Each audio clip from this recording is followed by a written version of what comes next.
Dear Max FM. Dear Max FM with DJ Chini. Dear Max FM, please call me Kara. My first time na sumulat sa inyo at baka masundan pa ng masundan pa. Someone convinced me to share this story. Chin, in any case, hindi naman ako naghahanap ng isang relasyon. Gusto ko lang naman ang makapagtapos ng college, magkaroon ng college degree. Kaya nag-IT ako, and then nag-shift sa computer engineering. Ang mga nangyaring ito ay naganap nung nag-umpisa akong mag-aral sa kolehiyo. After the months sa college, ang dami ko ng friends, and then naging close yata ako sa isang classmate. Well, we weren't exactly close, but we used to talk every now and then. He used to be very adamant that I talk to him every day on Facebook. Gusto niya, lagi ako magchat-chat sa kanya. Kapag hindi ako nagme-message sa kanya, he would start a fight. I ignored all these signs. Sino ba namang mag-aakala na ang lalaking ito ay may gray shadow pala ang pagkatao? Who knew that it was the monster inside him trying to get out? A couple of weeks passed by. He asked me out to lunch. I said yes. Lunch lang naman, diba? So what could go wrong there anyway? Marami namang tao. Nasa public naman kakain, kaya walang masama. Pero nung nag-lunch na kami, wrong pala. He asked me to be his girlfriend. I have known this guy for less than 2 months, and I really wasn't looking forward to a relationship.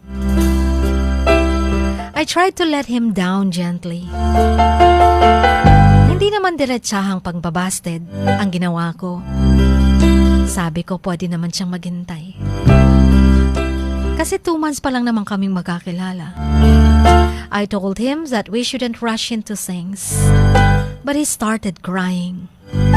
Yes, Jean, he was crying in front of me.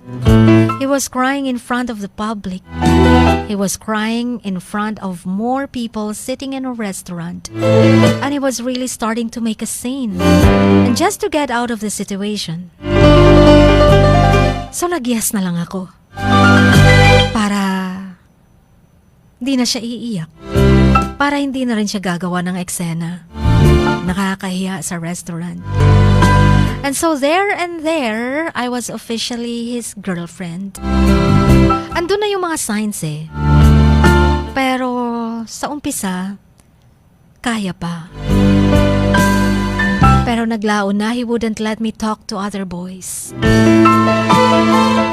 I tried to argue about it, but he said, if you love me, you won't need other men in your life. They are only looking to use you. And then paunti-unti na, ayaw na rin niya akong makipag-usap sa mga kaibigan ko, malalaki man o mababae. I myself didn't realize that it had happened. He took his time and slowly manipulated me into spending every single second of my time with him. If I ever tried to resist, he started a fight and ended up crying. Hindi ako sanay sa mga kadramahang ganito. Alam niya yun. Pero sa tuwing gagawa na siya ng eksena, nakikipag-away na, iiyak sa harap ng maraming tao. Kaya lalambot na naman ang puso ko. Parang alam niya ang weakness ko. I went with anything just to avoid him making scenes in public. Alam mo bang ako ang gumagawa ng mga assignments niya? I tried teaching him, tutoring him before exams. Most of all, pinagkatiwalaan ko siya. Akala ko kasi, he is just possessive because he loves me. Akala ko kasi, this is the most love any girl will ever get because he really seems to care about me.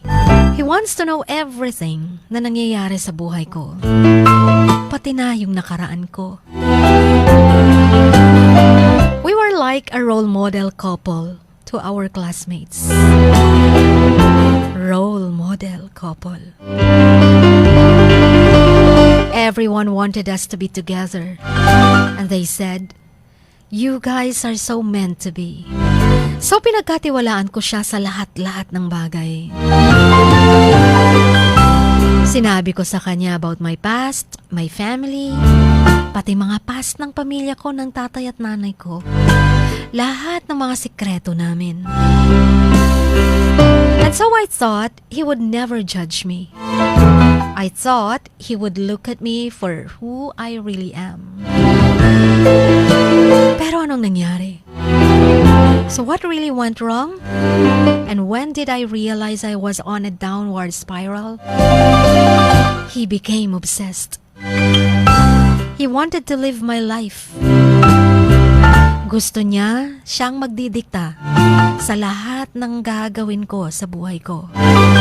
Nung papalapit ng exams namin, ayaw niya ba naman akong mag-study? He would fight with me for hours, how many hours over the phone just to keep me from studying.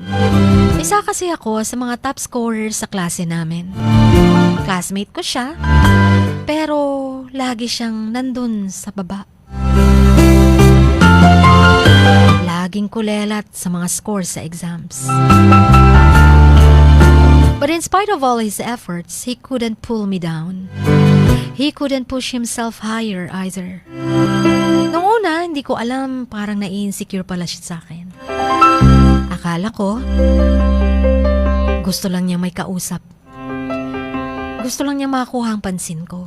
But every time the results for exams, some tests came out, he would emotionally torture me some more. And he blamed me for everything wrong in his life. Ako ang sisisihin niya kapag merong nangyayaring hindi maganda sa buhay niya. Sinisigawan niya ako. Pinapahiya sa ibang tao. And called me names endlessly. Kung ano-anong tawag niya na sa akin. He would call me sometimes a slut. He said so many mean things to me. Pinipiay niya pa ako kahit sa harap ng ibang classmates namin. I thought at some point it was going to stop and that it was going to get better. Pero hindi nangyari. Walang nagbago. I really couldn't let someone else take over my life. I spent hours and hours crying about these incidents every single day. I didn't want to be sad anymore. I didn't want to be emotionally tortured. So I decided to stand up to him. Ang una kong ginawa, getting back in touch with my best friend na itago na lang natin sa pangalang Aliana. But my boyfriend hated her only because she was the person I loved the most in my life as my best friend. Tinitext ko ang best friend ko, tinatawagan ko without telling my boyfriend. Kasi ayaw niyang nakikipaglapit pa ako sa ibang mga kaibigan ko. But after Aliana and I reconnected, I decided to let him know. Sinabi ko sa boyfriend ko na. And so I did. Pero alam mo ba kung anong resulta? Chin, sinampal niya ako. Mula sa emotionally torturing,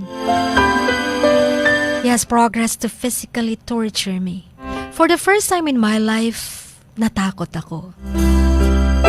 I looked at him and his eyes had the intent to kill engraved on it. I got home and had a nervous breakdown. Pero wala akong sinabihan tungkol dito. Parang seryoso na ang takot ko. Not even my best friend, hindi niya alam. I was scared of being harmed. I was scared of him. I was scared of his obsession. This incident led to more weeks of emotional torture. I learned the true definition of torture from him. With a very little courage that I scooped up, I decided to leave. By this time, we were only 6 months into our relationship. Hanggang nagkita kami one day, and I told him, "Listen, I don't think we should be together anymore." Pinilit kong takpan ang boses kong nanginginig. Hindi ako nagpahalata na natatakot na ako sa kanya. Alam mo ba kung nagsagot niya? Talaga ba? Iiwan mo ko? Makikipaghiwalay ka sa akin? So hindi mo ko pakakasalan? Paano ka naman mabubuhay kung wala ako? Your life is nothing without me. Mayaman kasi siya, Chin. Kaya very proud siya na para bang hindi ko kakayaning mabuhay na wala siya. Akala niya, sobra-sobra ko siyang mahal na hindi ko siya kayang iwan. Tahimik lang ako, kahit masasakit na ang mga sinabi niya. But I know my life is so much more than just being tortured by someone like him, na nakilala ko lang naman ng few months. When he realized that yung mga sinabi niya ay hindi nag-workout sa akin, he started to beg me to stay. Nakiusap siya, lumuhod pa. And then, ayun na naman, parang iiyak na naman siya. Pero hindi pa rin umubra sa akin. So, ang ginawa niya, the next resort was, i-blackmail niya ako. Oo, Chin, binlackmail niya ako. At hindi ko na naiwasan yung pambablackmail na yon. Binlackmail niya ako, nasasabihin niya daw sa mami ko ang pinagagawa namin. Ayoko namang masaktan ng mama ko. It would kill her to know that I've been lying to her. Na may boyfriend na ako na hindi niya alam, na hindi niya kilala. Kaya binablackmail ako ng boyfriend ko saying that he would reveal everything to my mother. So na-imagine ko ang mukha ng mama ko. Na-imagine ko kung paano siya magalit sa akin. Kaya ang sinabi ko na lang, sorry. Oo nga, tama ka. This is silly. Why should we break up? Hindi ko nga kayang mabuhay na wala ka. Yun na lang ang sinabi ko. Hanggang sa dinala niya ako sa isang hotel.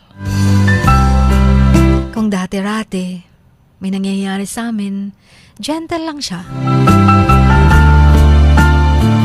Pero sometimes nakikitaan ko siya ng pagkabayolente. And I realized so much that day sa hotel. Isa siyang malaking sadista. Nakikita niya akong nagsastruggle every time we make sex. He enjoyed every minute of torturing me. Sometimes na, nilalagyan ng busal ang bibig ko. Tinatalian ang mga kamay ko. Sometimes isang stick pang dala niya. Papaluin niya ako every time may pinapagawa siya na hindi ko kaya. Sadista siya, Chin. Nung maiiyak na ako, wala siyang pakialam. He all cared was that he had someone to oppress every day. He doesn't love me or care about me nga talaga. His intentions were completely different. I was helpless and alone. Completely alone. Kasi siniguro niya na wala akong mga kaibigan at walang makakapagsaklolo sa akin at walang makikiramay sa akin. Yung siya lang ang tatakbuhan ko. Siya lang, wala nang iba. Inisip ko, paano ba ako makakatakas sa isang monster na katulad niya? Doon ko nakilala ang totoong siya. He revealed the monster he truly was. Naging manhid ako, Chin. I thought I wasn't going to have an escape anytime soon. Hanggang sa after a week, holiday sa school. Nagplano siya na mag-road trip kami. Excited ako sa road trip. Pero the fact na mag-o-overnight kami sa isang hotel na naman, hindi ko ma-imagine ano na naman ang kahihinat na ng katawang ko. After mag-struggle sa pakikipag-sex sa kanya. Chin, hanggang dito na lang muna.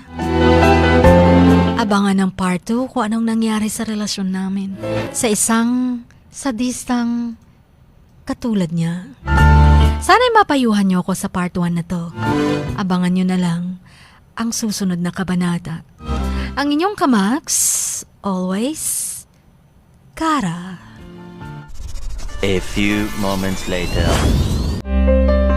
Alright, well, it's 2:07. Ayan, nagbabalik agad tayo sa pangalawang oras dahil napakahaba ng sulat nitong ating letter sender ni si Kara. Ayan, si Kara na namang problema dahil parang gusto niya nang tumakas pero hindi siya makakatakas. Paano ba gagawin niya kung ang isang obsessed na katulad ng kanyang boyfriend na isang sadista, 'di ba? Hindi na niya makuhang mag-escape pa. 'Di ba? Parang pero may second story, second part. Ayan, medyo na-excite tayo pero well, sa Monday na natin matutunghayan yung pangalawang kwento po, ang susunod na kabanata ng kanyang story. Pero kung kayo ang nasa kalagayan ni Kara, ano bang sasabihin niyo? Hindi kaya nasobrahan ng Heidenex or man-on itong si boyfriend mo? Ala? Okay, anyway. Nako, kung kayo ang nasa kalagayan ni Kara at sadista ang boyfriend nyo, tapos ito ba yung obsessed na obsessed? Ibang obsession kasi ang pinag-uusapan dito Parang, di ba, i-alienate ka from your friends at gusto niya siya, di ba, vowsy din yan. Kasi pasok yan Pasok yan sa vowsy kasi hindi naman ang vowsy lang violence against women and their children. Hindi lang naman dun sa legal wife or kasi kahit naka-live-in mo, kahit hindi kayo kasal, kahit girlfriend mo, ayan, kahit na halimbawa may anak ka na babae, tapos karelasyon mo tong isang to, tapos kahit na maltrato niya yung anak mo na hindi naman niya anak, pasok pa rin yan sa vowsy. Or kahit na nag-date kayo or naging ex mo siya, ayan, pasok pa rin sa vowsy, So eto yun, pasok talaga. Sadista na nga. Tapos gusto niya siya lang yung hahabulin mo, siya lang yung tatakbuhan mo, ayaw niya makipag-usap ka sa ibang lalaki, ayaw niyang lumabas ka ng bahay ba kung siguro asawa ka na niya, ayaw ka na niyang ipaharap sa ibang tao. So ayun ayan, di kung talagang abutin ng siyam-siyam na hindi ka makatakas, sumbong mo na, file ka na ng vowsy,